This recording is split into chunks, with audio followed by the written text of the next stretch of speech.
행하심이라 하더라. 누가복음 1장 38절.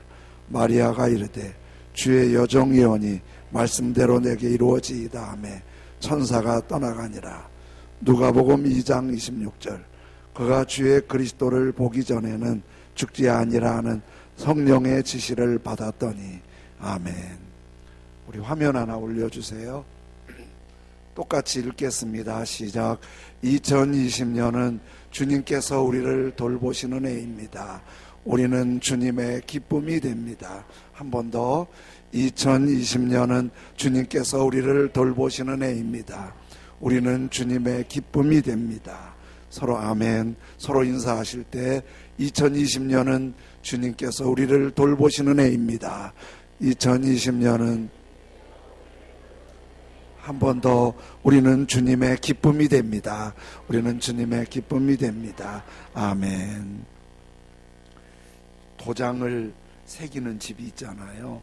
그 집에 한 손님이 왔는데 손님이 도장 새기는 분한테 도장 하나 새기는데 얼마예요? 그랬더니 3,000원이요. 한자나 한문이나 다 3,000원이면 되나요? 네, 그렇습니다.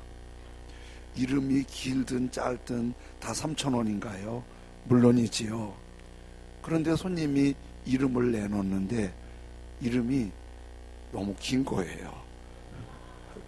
그래서 이거 진짜 맞아요? 이름 맞아요? 그랬더니 호적등본을 내놓는 거예요. 호적등본에 저런 이름이에요. 박차고 나온 놈이 셈이나. 이름이 그렇게 긴 거예요. 10자.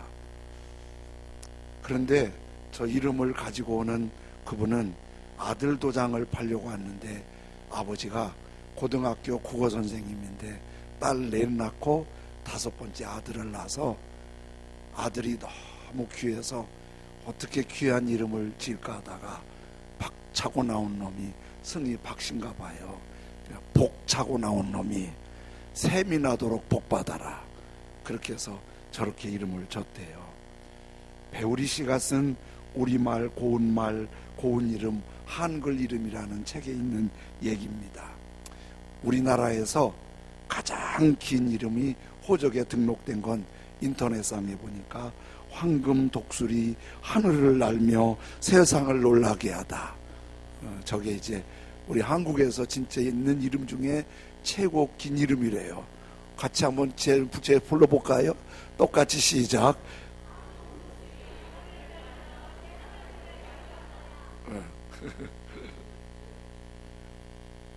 말에 씨가 있다고 그러잖아요. 말은 그냥 하는 것 같은데 그 말이 씨가 돼서 마음에 남고 고개 싹이 되고 꽃이 되고 열매가 돼서 그냥 내뱉은 말도 그냥 사라지는 게 아니라 열매가 된다는 거예요. 이름도 말이잖아요. 윤민영 말이잖아요. 근데 이름에 또 씨가 된다는 거예요. 그래서 이름이 좋은 이름, 자기에게 좋은 의미면 이름을 계속 부를 때마다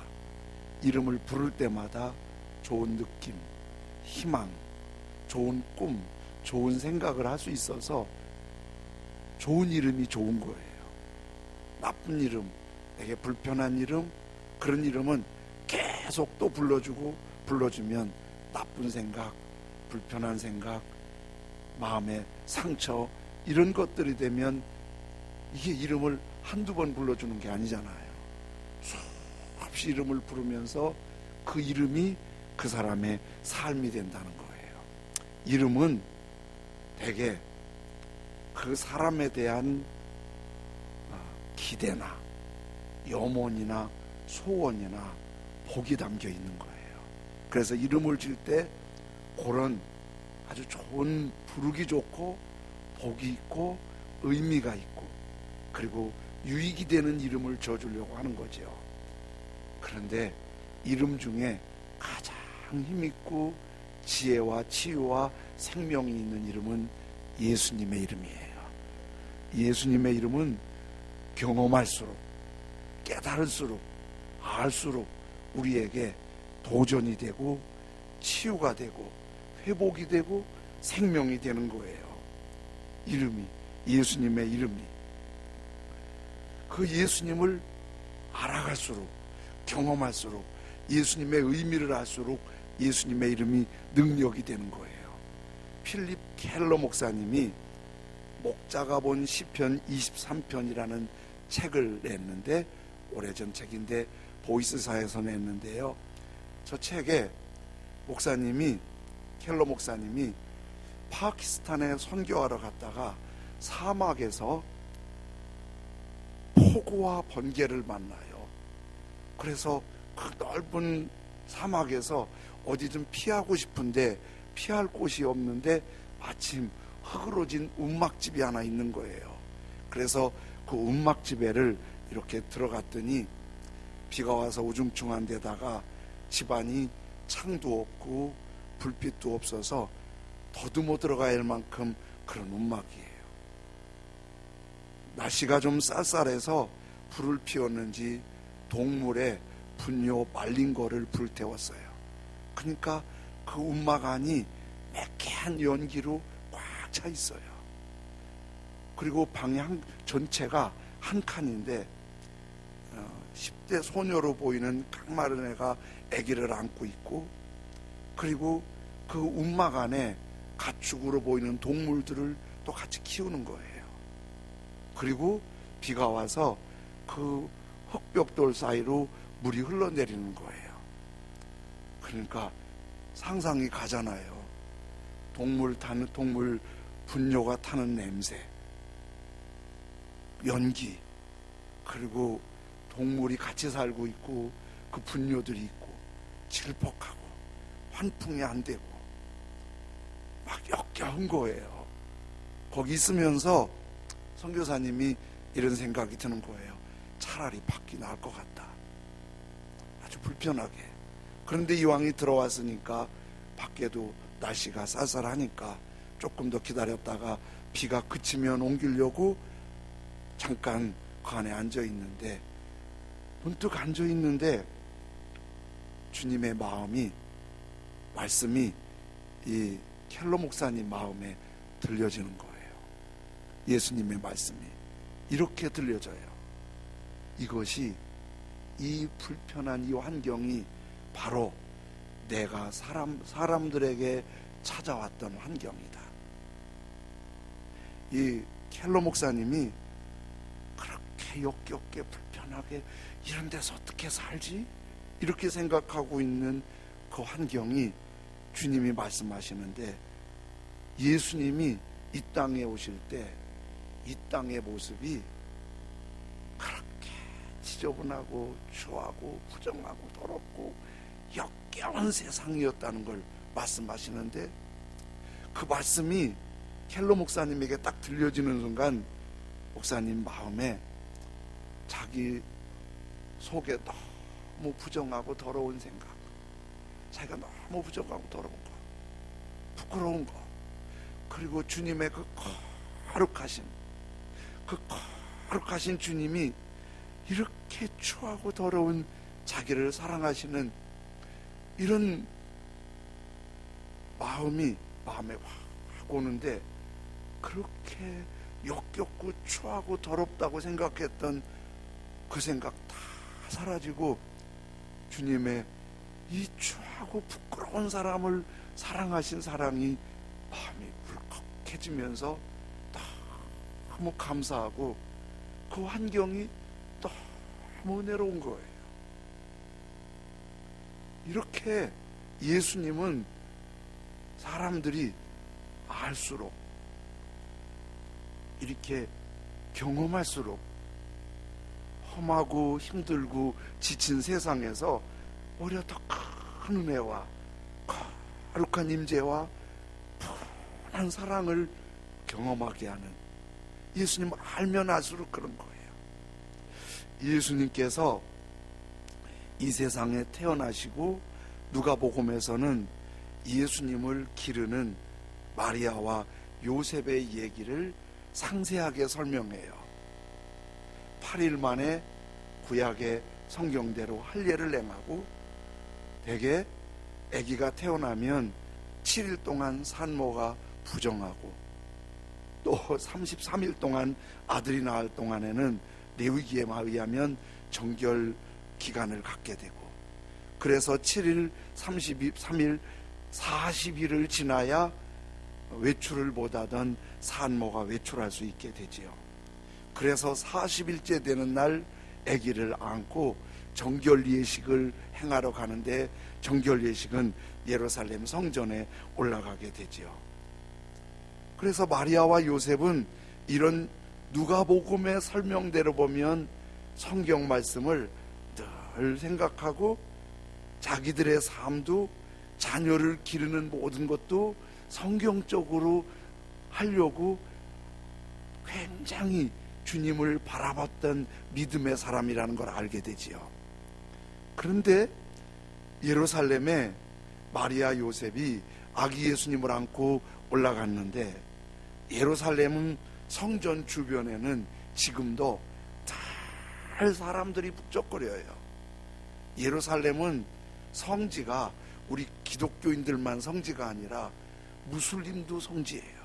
예루살렘이 캐톨릭, 그리스 종교회, 러시아 종교회, 에티오피아 종교회, 모든 유대인들, 이 모든 사람들이 예루살렘 성전이 성지예요.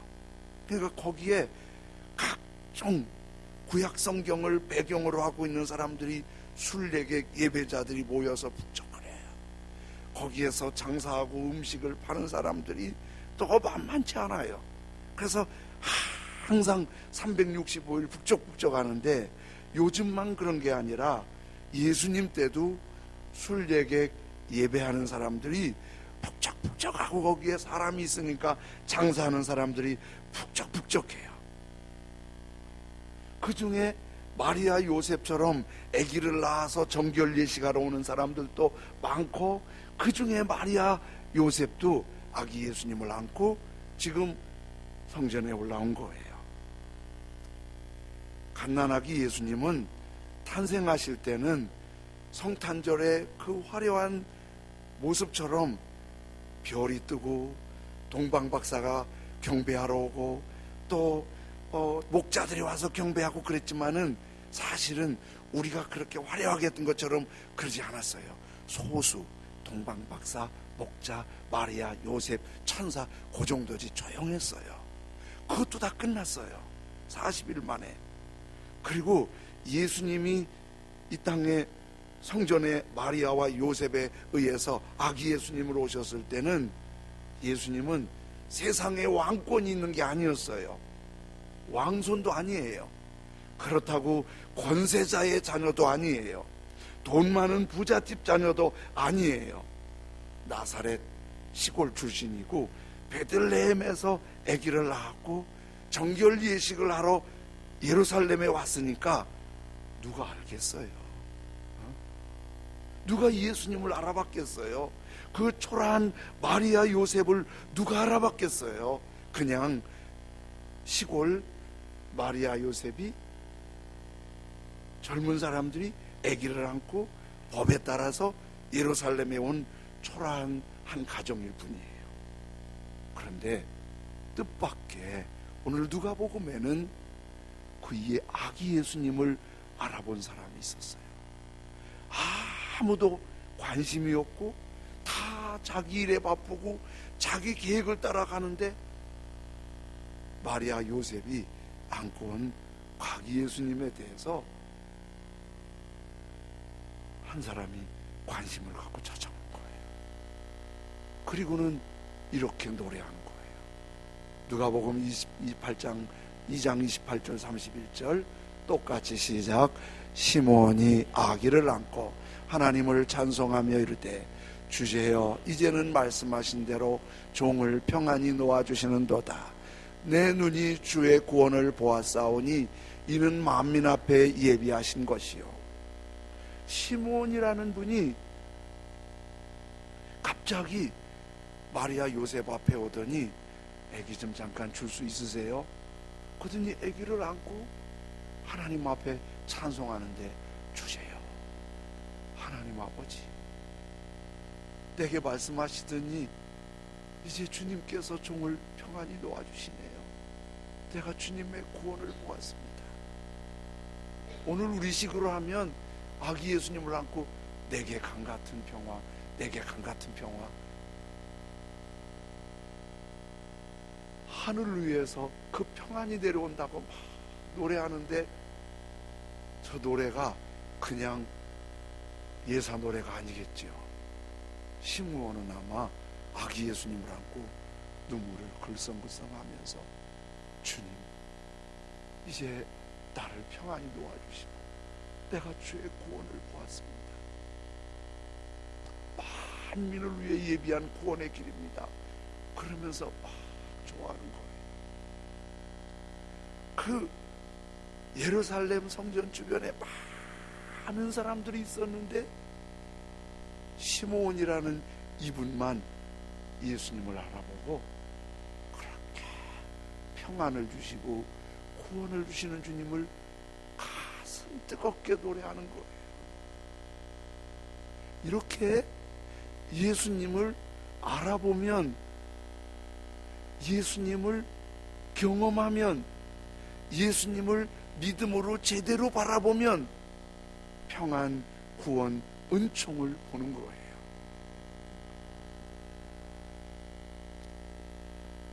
우리는요, 이제 예전에 자랄 때는, 제가 자랄 때는 찬송가에 있는 찬송이 거의 다였어요. 그래서 자랄 때 많이 부르는 찬송이 나 주를 멀리 떠났다, 내 주를 가까이, 저 높은 곳을 향하여, 이런 찬송들을 많이 불렀어요.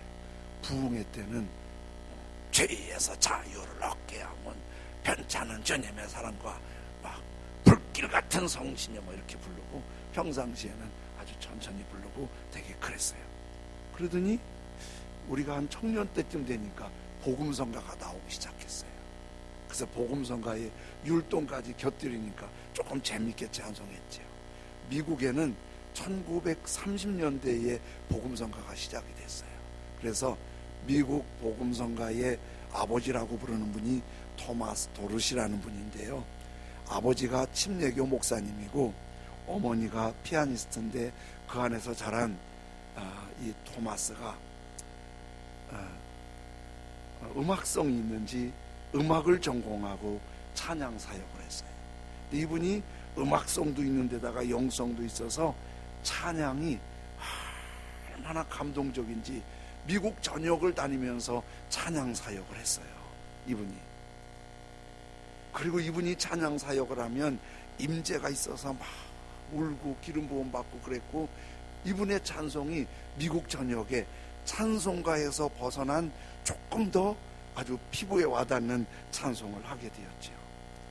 1932년도에 토마스 사역자가 한 곳에 사역하러 갔는데 그때 마침 부인 네티가 만삭이었어요. 그런데 찬양 사역을 아주 감동적으로 하고 내려왔는데 전보가 왔어요.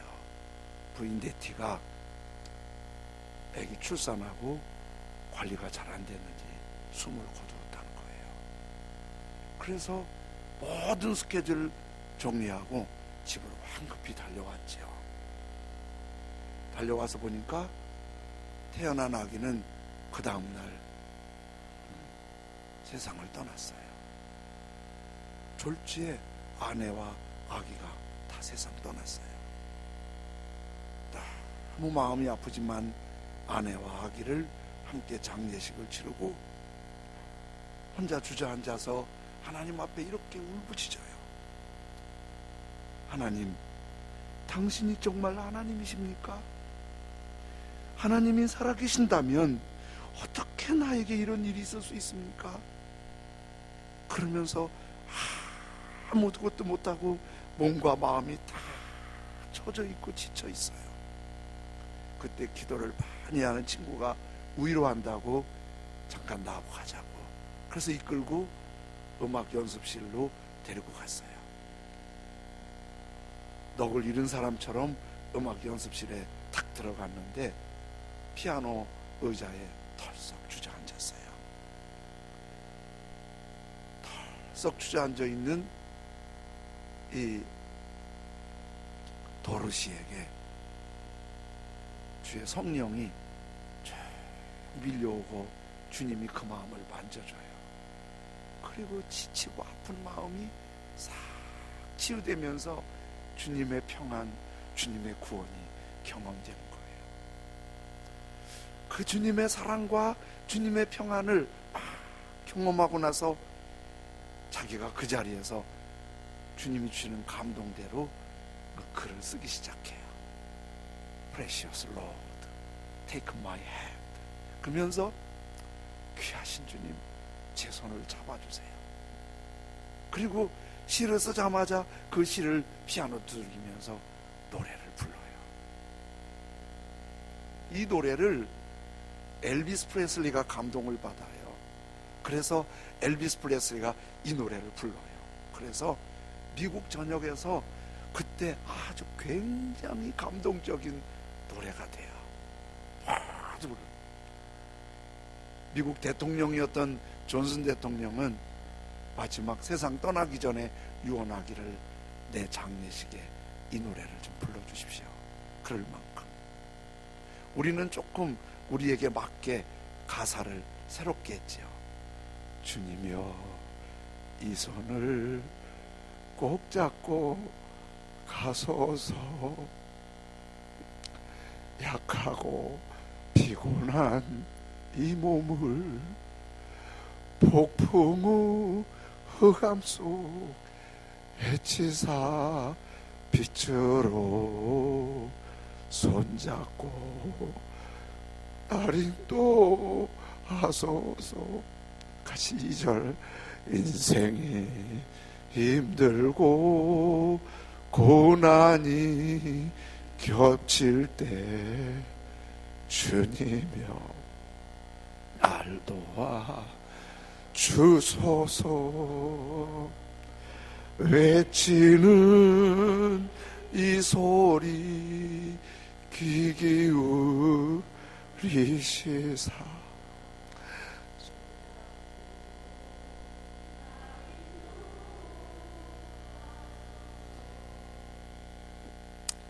토마스 도르시는 시므온이 아기 예수님을 알아보고 경험했던 평안을 주시고 구원을 주시는 그 손길을 경험한 거예요.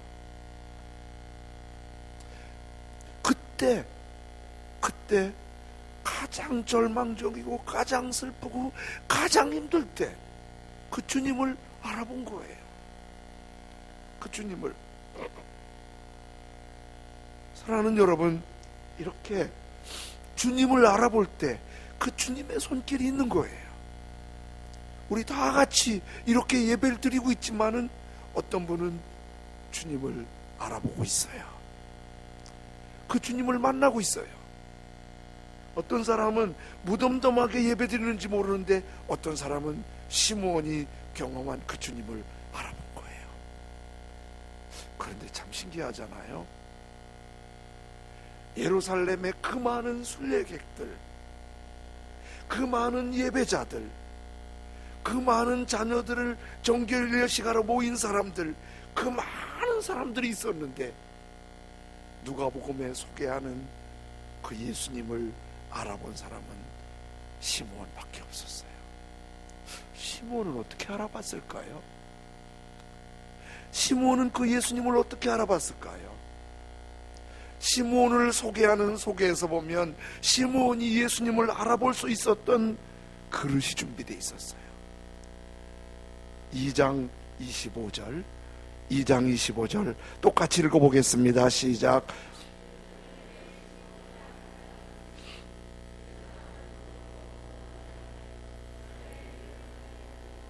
시므온을 시므온을 어떻게 소개해요? 시므온, 이 사람은 의롭고 경건하여. 아주 의롭고 경건하여. 이거는 시므온이, 친한 사람이 시므온한테 칭찬해주는 말이 아니에요. 주변에서 잘하라고 격려하는 말이 아니에요. 성경에서 시므온을 평가해 준 거예요. 너는 의롭고 경건한 사람이야. 여러분, 우리 다 부끄럽잖아요. 마치 켈러 목사님이 파키스탄 움막에서 발견했던 그런 부끄러운 모습들이 우리 모두의 부끄러운 모습이잖아요. 시므온도 결코 예외는 아니에요. 그러나 적어도 시므온에게 어찌하면 우리 주님을 기쁘시게 해드리지? 부끄러움이 있지만은 그 주님을 기쁘시게 해드리려는 주님을 향한 그 마음을 주님이 보셨을 때, 그래, 너는 의롭고 경건해서 내가 품어줄 사람이야. 그 주님의 기쁨이 되는 시므온에게 주님은 믿음의 눈을 열어주신 거예요. 예수님을 알아볼 수 있는, 예수님을 가까이서 뵐 수 있는, 그리고 그 주님을 알아보는 것에서 끝나는 것이 아니라 그 주님이 주시는 평안, 구원을 노래할 수 있게 하실 거예요. 우리가 주님이 기뻐하시는 삶이 된다는 것은 괴롭힘이 아니에요. 귀찮은 게 아니에요. 불편함이 아니에요. 주님을 알아보는 그릇이 되는 거예요. 그리고 그 주님 안에서 시므온이 경험한 도르시 같은 평안과 구원을 맛보게 하시는 거예요. 시므온의 또 다른 부분을 이렇게 소개하고 있어요. 26절, 27절엔 똑같이 시작. 그가 주의 그리스도 보기 전에는 죽지 아니하라 하는 성령의 지시를 받았더니 성령의 감동으로 성전에 들어가매 마침 부모가 율법의 관례대로 행하고자 하여 그 아기 예수를 데리고 오는지라. 빨간 글씨 이렇게 하잖아요. 성령의 지시를 받았더니, 성령의 감동으로. 성령의 지시를 받는 사람이에요. 성령의 감동을 받는 사람이에요.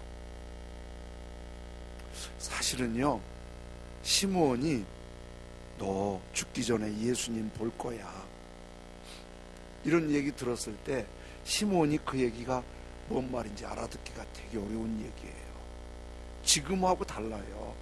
그 당시 아무것도 없는데 너 죽기 전에 예수님 볼 거야, 그게 전혀, 그 얘기가 들려도 내가 이거 좀 딴 얘기 들은 건가? 이렇게 혼란할 정도예요. 근데 어느 날 주님께서 시므온에게 감동하세요. 성전에 올라가 봐, 성전에 올라가 봐. 성령이 늘 성령과 가깝게 친하게, 성령의 사귐이 굉장히 가까운 거예요. 그래서 좀 시므온은 그 말이 뭔지도 몰랐는데 죽기 전에 예수님 볼 거야, 지금 올라가 봐, 그런 얘기할 때 뭔지도 모르지만은 가봤더니 마리아 요셉이 아기 예수님을 안고 있는데 저분이야. 그때 안고서 평안, 구원, 그 은혜를 본 거예요.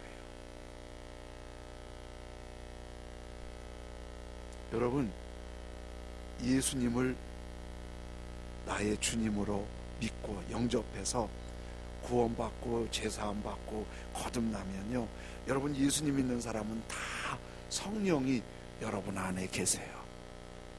성령님 계세요. 그리고 성령님 감동하세요. 여러분 모두, 저에게도. 오늘 예배 드리러 오려는 여러분 마음을 주님이 감동해 주신 거예요. 여러분이 문득 성경 읽고 싶을 때 있잖아요. 성령님이 그렇게 하신 거예요. 누구에게 사랑을 베풀고 싶은 마음을 주시잖아요. 성령님이 그 마음 주신 거예요. 지나가는데 생각지 않았던 찬송이 중얼중얼 나오잖아요. 성령이 주신 거예요. 근데 성령은 그거 말고도 우리에게 끊임없이 감동하는데 우리는 너무 인간적이고 세상적인 게 많아서 잘 듣지도 못하고 들어도 다 그냥 뒷전에 두는 거예요. 근데 시므온은 그 성령님의 감동과 메시지에 예민했던 거예요. 무엇이 그렇게 했을까요? 시므온은 기도하는 사람이었어요. 성경에 시므온의 기도하는 모습은 보이지 않아요. 그러나 그가 기도하지 않았으면 그럴 수가 없어요. 그는 그 은혜의 기초가 기도였어요. 기도 없이는 견고한 믿음을 생각할 수 없어요. 기도 없이는 성령님과 깊은 사귐이 불가능해요.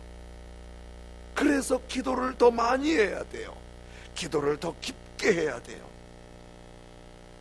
기도해 하나님과 가까워져요. 성령님의 지시를 들어요. 예수님을 알아보게 돼요. 그리고 예수님의 은총을 경험하게 되는 거예요. 오래전 시골교회에서 있었던 일인데, 예배 시간에 예전만 해도, 요즘도 우리 그렇게 해야 되지만 굉장히 보수적이어서 강단에 올라올 때 함부로 옷 입고 못 올라오고 그랬잖아요. 근데 예배 시간인데 장로님이 정장을 못 하신 채로 올라오니까 목사님이 정장하신 분은 다음에 기도하시고, 정장 못 하신 분은 정장하신 분이 올라와서 기도하세요. 정장 못 하신 장로님이 많이 힘드셨지 않겠어요? 정장 못 하신 장로님이 회중석에 앉아서 훌쩍훌쩍 울면서 기도하고, 정장하신 장로님이 단에 올라오셔서 기도하셨어요.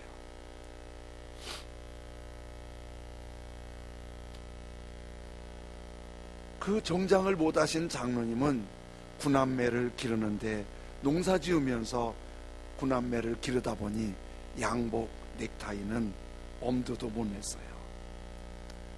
그래서 이 장로님의 간절한 기도는, 하나님, 내 자식들에게만은 이 가난을 물려주지 않게 해주세요. 새벽마다 기도할 때 여러 기도 중에 한 번도 빼놓지 않은 게, 당신이 가난 때문에 구남매 기르는 게 너무 힘들어서, 그래서 내 자식들에게는 이 가난을 물려주지 않게 해주세요. 새벽마다 아무리 농사가 힘들고 피곤하고 지쳐도 새벽기도 빠지지 않고 그 기도 계속 하셨어요. 구남매가 번성해서 그 자손이 신문에 났대 104명이었대요. 살아있는 분이 104명. 김응선 장로님 가족이에요. 저 다 104명 다 못 찍은 것 같죠? 어디 간 사람도 있겠죠. 1월 1일이면은 다 가족이 모여서, 전 집에서 못 모이겠네요. 다 가족이 모여서 예배 드리고 같이 나누고 그러면서 할아버지가 가족 중에 성경 제일 많이 읽은 사람 찾아갖고 상을 준대요. 보기만 해도 좋지요? 애기들 많이 나세요.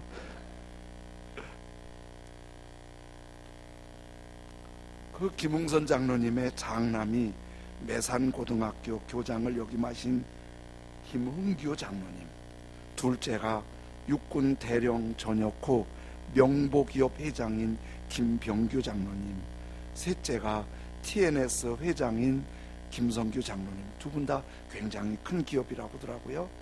넷째가 14대 15대 국회의원 하신 김명규 장로님, 다섯째가, 이분은 여러분이 조금 귀에 익숙할지 몰라요, 법무부 장관 국정원장을 역임한 김성규 장로님, 그리고 딸 사위 모두 믿음의 가문으로 저 가족들이 모두 다 교회학교 봉사하고 찬양대 봉사하고 남녀선교회 봉사하고 모두가 그렇게 주님을 열심히 섬기는 거예요.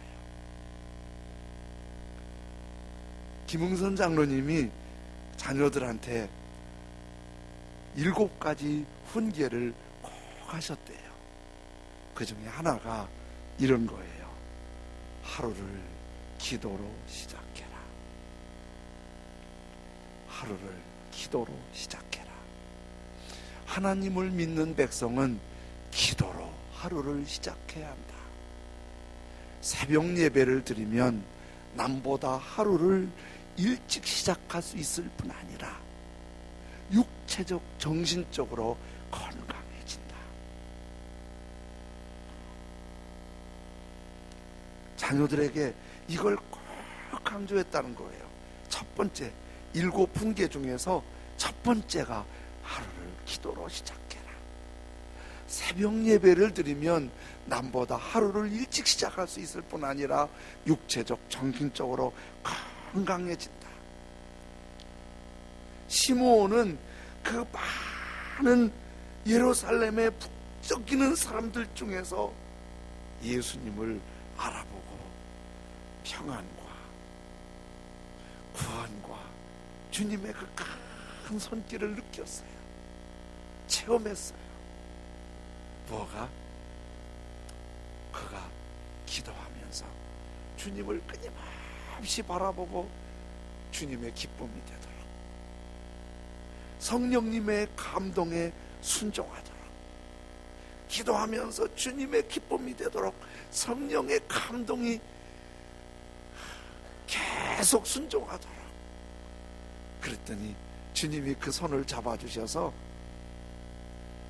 예수님을 알아보는 이 놀라운 은혜를 이룬 거예요. 예수님을 믿는 게 그렇게 복입니다. 믿으면서 예수님을 알아보는 건 우리 안에 말할 수 없는 평안과 구원과 소망이에요. 뿐만 아니라 이 예수님을 믿고 알아보고 첫 시간을 주님께 드리며 주님을 가까이 하는 것은, 김응선 장로님 가정 사진을 보기만 해도 정말 부럽잖아요. 멋있잖아요. 그런 은혜가 있기를 원합니다. 주님, 내 손을 잡아주셔서 주님의 기쁨이 되게 해주십시오. 내 손을 잡아주셔서 성령을 따르게 해주십시오. 그래서 기도가 늘 회복된 삶이 되게 해주십시오. 우리 그런 찬송 다 함께 불러보지요. 주님이여, 이 손을 꼭 잡아 주소서. 약하고 피곤한 이 몸을 폭풍의 흑암 속 해치사 빛으로 내 손을 꼭 잡고 순간순간 인도해 주십시오. 주님, 주님의 기쁨이 되도록, 성령께 순종하도록 이 손을 잡아 주십시오. 그것이 가장 복된 영광의 길이니까요. 주님이여, 주님이여, 이 손을 꼭 잡고 가소서. 약하고 피곤한 이 몸을 폭풍의 흑암 속 해치사 빛으로 손잡고 날 인도하소서. 인생이 힘들고, 인생이 힘들고 고난이 겹칠 때 주님여 날 도와 주소서. 외치는 이 소리 귀 기울이시사 손잡고